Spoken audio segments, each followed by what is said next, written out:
पेसाकर्मीले कमाईको 30% मासिक किस्ता तिरेर आफ्नै घरमा सर्ने विश्वव्यापी चलन छ। तर नेपालमा भने सरकारी वा निजी क्षेत्रका कर्मचारीले त्यसरी घर जोड्न लगभग असम्भव छ।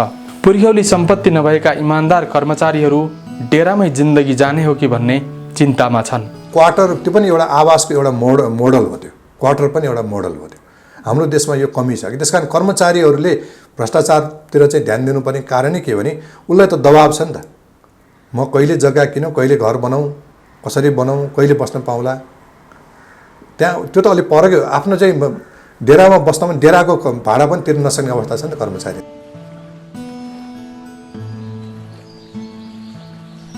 नागरिकको आवासको हक खोज्ने एउटा प्रमुख कारण हो जग्गाको आकाशिँदो भाउ। जमिन महँगो भएको कारणले घर महँगो भएको छ। घरको कन्स्ट्रक्सनको लागत भन्ने हो भने पछिल्ला समयहरूमा खासै बढेको अवस्था छैन।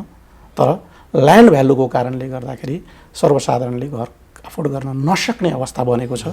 घर जग्गा किनबेचको जालो अर्थतन्त्रभित्रै पसेको छ। कृषि, जलविद्युत जस्ता क्षेत्रमा खासै लगानी भएको छैन। रोजगारी र उत्पादन दुवै बढ्न सकेन। तर कामै नगरी जग्गा किनबेचबाट आउने नाफामा सबैको ध्यान छ।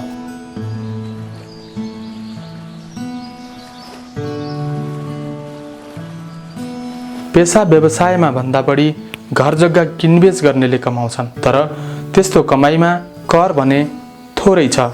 घर जग्गाको नाफामा बढीमा 5% मात्रै कर लाग्छ।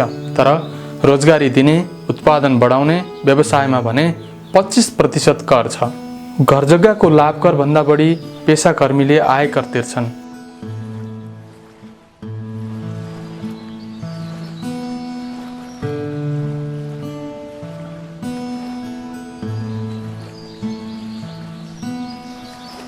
जग्गा किनबेचमा दुई थरी मूल्य छ। लेनदेन भन्दा कागजमा थोरै मूल्य देखाएर कर छल्ने गरिन्छ। घर जग्गाको रेकर्ड व्यवस्थित नहुँदा कसको कति जग्गा छ सरकारलाई नै थाहा छैन।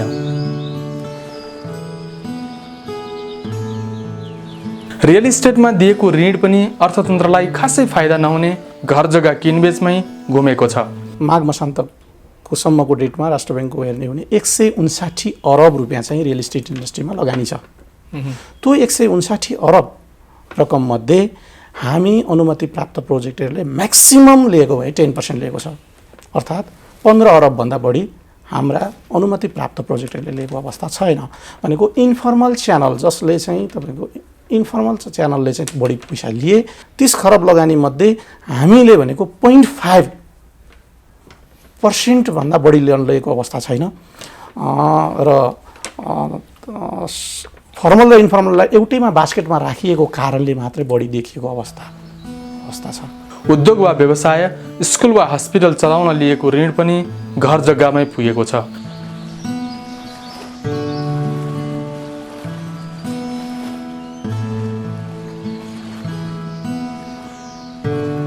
सरकारले दिने विभिन्न किसिमका ठेक्का पट्टा हुन्छ नि, त्यो ठेक्का पट्टामा जुन एडभान्स पेमेन्ट भनेर जान्छ, त्यो एडभान्स पेमेन्ट त्यहाँको निर्माण सामग्री किन्नको लागि, क्याम्प राख्नको लागि, उपकरण किन्नको लागि जुन खर्च हुने पैसा गएर जग्गामा गएर फसिरहेछ।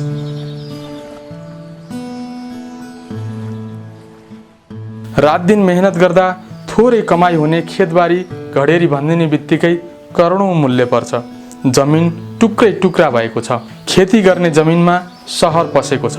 भू उपयोग ऐनले जग्गालाई 9 प्रकारमा वर्गीकरण गरे पनि पालिकाहरूले खेती योग्य होइन लेखिदिएपछि घडेरी बनाइन्छ। खेतबारीमा हामी खेती गर्छौँ, त्यसको एउटा मूल्य हुन्छ। जब त्यसमा घर पनि बनाउन पाइन्छ भनेपछि त्यसको अर्को मूल्य हुन्छ है। अनि त्यो घरमा चाहिँ त्यो घरमा म आवास पनि बनाउन पाउँछु, त्यो स्कुल पनि चलाउन पाउँछ, भोलि त्यहाँ चाहिँ म कुनै व्यापार पनि गर्न पाउँछु भने फेरि त्यसको अर्को मूल्य हुन्छ। कृषि विज्ञहरू चिन्तित छन्।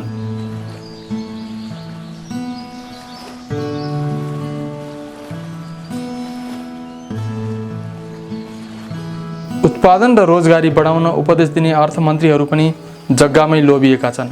युवराज खतिवडाको काठमाडौँ विशालनगरमा 2टा घर छन्। अरू थुप्रै जग्गा जोडेका छन् उनले पनि। पूर्व अर्थमन्त्री रामचरण महतको काठमाडौँ बाँसबारीमा 2.5 तले घर छ। बालुवाटारमा एउटा फ्ल्याट छ। अनि थुप्रै जग्गा छन्। नेपाल राष्ट्र ब्याङ्कका गभर्नर महाप्रसाद अधिकारीको पनि जग्गामै मोह छ। नाफा खान कर्पोरेट हाउस तथा ब्याङ्कका सिइओहरूले पनि कमाई घर जग्गा र फ्ल्याटमै थुपारेका छन्। सबैले गुनासो गर्छन् लगानी गर्ने ठाउँ छैन, कम्पनी खोलौँ साझेदारको भर छैन, सेयरमा लगानी गरौँ विश्वास लाग्दैन, ब्याङ्कको ब्याज थोरै छ। सामान्य मान्छेले पनि यो साधारण चाहिँ अर्थशास्त्र नबुझेको मान्छेले पनि यसमा लगानी गरेर रिटर्न चाँडै आउँछ, ब्याङ्कमा चाहिँ ब्याजमा लाउनु भन्दै चाँडै आउँछ भनेर उसले त्यसमा चाहिँ आफ्नो बचे खुचेको रकम चाहिँ त्यहाँ लगानी गर्ने डिमान्ड बढ्यो कि उसको आवश्यकता भन्दा पनि डिमान्ड चाहिँ बढ्यो। र बाहिरबाट जुन अहिले रेमिट्यान्सबाट जुन पैसा आउँछ नेपालमा त्यसको ठुलो हिस्सा चाहिँ अहिले केमा खर्च भएको छ भन्दा घर जग्गामै खर्च भएको छ है। त्यसले डिमान्ड हत्तै बढायो कि।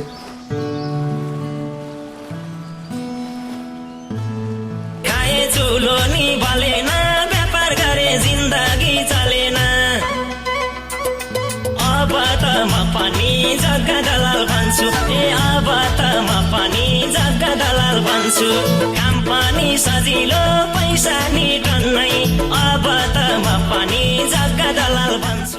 यी दलालले चाहिँ अरू कुनै पेसा व्यवसाय गर्नेले सायदै कमाउलान्। पैसाको भरमा संसद र स्थानीय तहको चुनाव पनि उनैले जितेका छन्।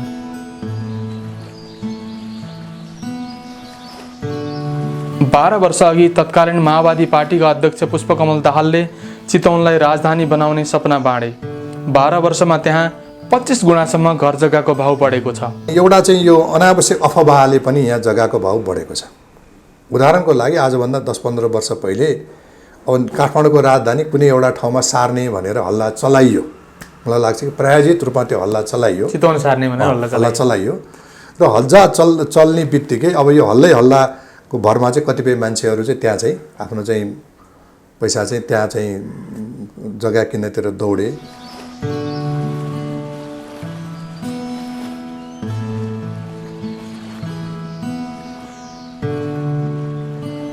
ब्याङ्कहरूले घर जग्गा धितो बिनै परियोजना हेरेर ऋण दिनुपर्छ।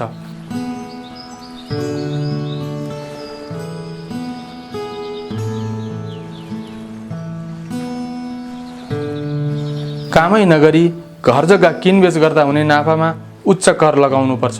रोजगारी सिर्जना गर्ने, उत्पादन बढाउने उद्योग व्यवसायमा कर घटाइनुपर्छ।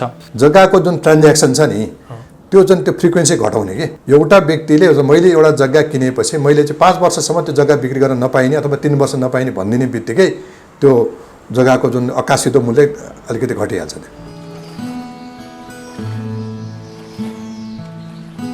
उपयोगमा तपाईँले जति खुला गरिदिनुहुन्छ त्यसको भाउ त्यसरी बढेर जाने हो। यदि त्यसमा तपाईँले रेस्ट्रिक्सन गरिदिनु भयो यो जग्गामा खेतीबाहेक केही गर्न पाइँदैन भन्नुहोस् त, अनि भाउ कति हुन्छ? यसमा घर बनाउन पाइँदैन भन्नुहोस् त, एउटामा स्थिर हुन्छ नि। खेती गर्ने जमिनको कर थोरै अनि उद्योग होटल आदिले प्रयोग गर्ने जग्गामा कर बढी हुनुपर्छ।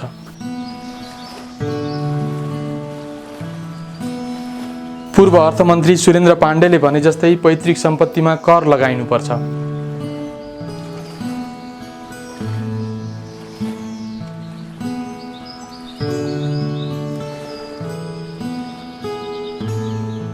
ल्यान्ड मार्केटमा हस्तक्षेप गर्न सकिन्छ कि